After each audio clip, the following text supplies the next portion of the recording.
வணக்கம் ஆயுஷ்வன் செய்திகள். நான் உங்கள் ஆனந்தன். ஆயுஷ்வன் நியூஸ் 24/7 அச்சம் தவிர இந்த சேனல் சப்ஸ்கிரைப் பண்ணி வச்சுக்கோங்க. நம்ம சுப்ரீம் கோர்ட் ஆஃப் இந்தியா இந்த வெப்சைட்டில் போய் பார்த்தீங்கன்னா நம்ம டெட்டு ப்ரொமோஷன் கேஸ் அப்படியே பெண்டிங்கில் தான் இருக்குது. இது என்ன சொல்லியிருந்தாங்கன்னா, நமக்கு இந்த மே மாதம் 8ஆம் தேதி வருது. முதல்ல 9ஆம் தேதி வருதுன்னாங்க. அதுக்கப்புறம் 8ஆம் தேதி மாற்றினாங்க. அதுக்கப்புறம் 7ஆம் தேதி மாற்றினாங்க. ஆனால் இன்றைக்கி பார்த்தா 8 ஆகிடுச்சு. சரி, அதோட கேஸ் நிலவரம் என்ன அப்படின்னு போய் நம்ம வெப்சைட்டில் இப்போ பார்த்தீங்கன்னா அப்படி தான் வந்தது. இவங்க Vanaja versus state of Tamil Nadu. Already நம்மளுடைய ஹைகோர்ட்டில் டெட்டு கம்பல்சரி சொல்லிட்ட பிறகும் சுப்ரீம் கோர்ட்டில் போய் இதை கேஸ் ஃபைல் பண்ணியிருக்காங்க.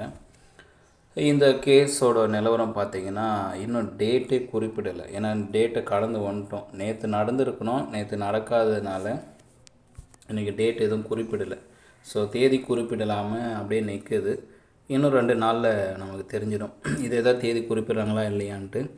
அதே மாதிரி ஒரு முக்கியமான விஷயம் என்னென்னா, இந்த நம்ம சுப்ரீம் கோர்ட்டோட வெக்கேஷன், சம்மர் வெக்கேஷன் மே 20ஆம் தேதி ஆரம்பித்து ஜூலை 8 முடியுது. அதுக்கப்புறம் தான் திரும்பவும் கோர்ட் அசம்பிள் ஆகும்.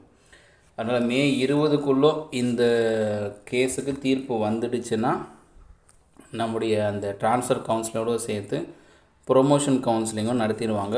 இது முடிஞ்சால் தான் நமக்கு 2 வழி கிடைக்கும். Primary school head master to பிடியாக மாறும்போது நமக்கு எஸ்ஜிடி வேக்கன்சி கூடுதலாக கிடைக்கும். அதே மாதிரி BT to high school head மாஸ்டராக மாறுறாங்கன்னா அதுக்கும் ஒரு பிடி வேக்கன்சி கிடைக்கும். அப்புறம் பிடி டு பிஜியாக ப்ரொமோஷன் ஆகிறாங்க, அப்போ பிடி வேக்கன்சி கிடைக்கும். ஸோ இந்த கோர்ட் கேஸோட முடிவில் தான் 3 வேக்கன்சியோட இன்க்ரீஸ் ஆகிற விஷயமே இருக்குது.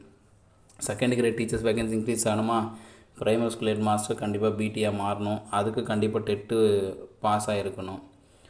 பிடி டு பிஜியாக போயிருக்கணுமா, ஸோ அவங்களும் என்ன பண்ணியிருக்கணும், டெட்டு பாஸ் ஆகிருக்கணும். அதே பிடி டு ஹெட் மாஸ்டராக மாறணுன்னாலும் டெட்டு பாஸ் ஆகிருக்கணும். ஸோ இந்த கேஸ்னால் ஒரு கூடுதல் வேக்கன்சி கிடைப்பதற்கு ஒரு மிகப்பெரிய முட்டுக்கட்டையாகவும் இருக்குது. இது விரைவில் வந்துச்சுன்னா இந்த வேக்கன்சியெல்லாம் இப்போ இருக்கிற ரெக்குமெண்ட்லேயே போட்டுடலாம். கொஞ்சம் இது லேட் பண்ணிட்டாங்க அப்படின்னா இந்த வேக்கன்சி இப்போ இருக்கிற ஆசிரியர்களுக்கு சேராது என்பது நம்ம கருத்தில் வச்சுக்கணும். இதுவும் ஒரு பார்வையில் வச்சுக்கிறது நல்லது. இந்த கோர்ட் கேஸ் சீக்கிரம் முடிவு வந்துச்சுன்னா நமக்கு இதில் வேக்கன்சி எல்லாம் இப்போ இருக்கிற ரெக்குமெண்ட்லேயே போட்டுடலாம். இது ரொம்ப தள்ளிட்டு போகுது, சரி ட்ரான்ஸ்ஃபர் கவுன்சிலோடு முடிச்சுக்குங்க, மற்றபடி ப்ரொமோஷன்றதெல்லாம் பார்த்துக்கலாம் அப்படின்னு விட்டுட்டாங்கன்னா இதனால் ஏற்படுகின்ற வேக்கன்சி அடுத்த ரெக்ரூட்மெண்ட் தள்ளிட்டு போயிடுவாங்க. ஸோ இதோட சீரியஸ்னஸ் இப்படி தான் இருக்குது சொல்லிட்டேன். உங்களுக்கு எதாவது கருத்துக்கள் தான் கமெண்ட் பாக்ஸில் போடுங்க, பார்க்கலாம். மீண்டும் அடுத்த செய்தி உங்களை சந்திக்கிறேன். நான் உங்கள் ஆனந்தன். இது ஆயிஷாவின் அச்சம் தவிர.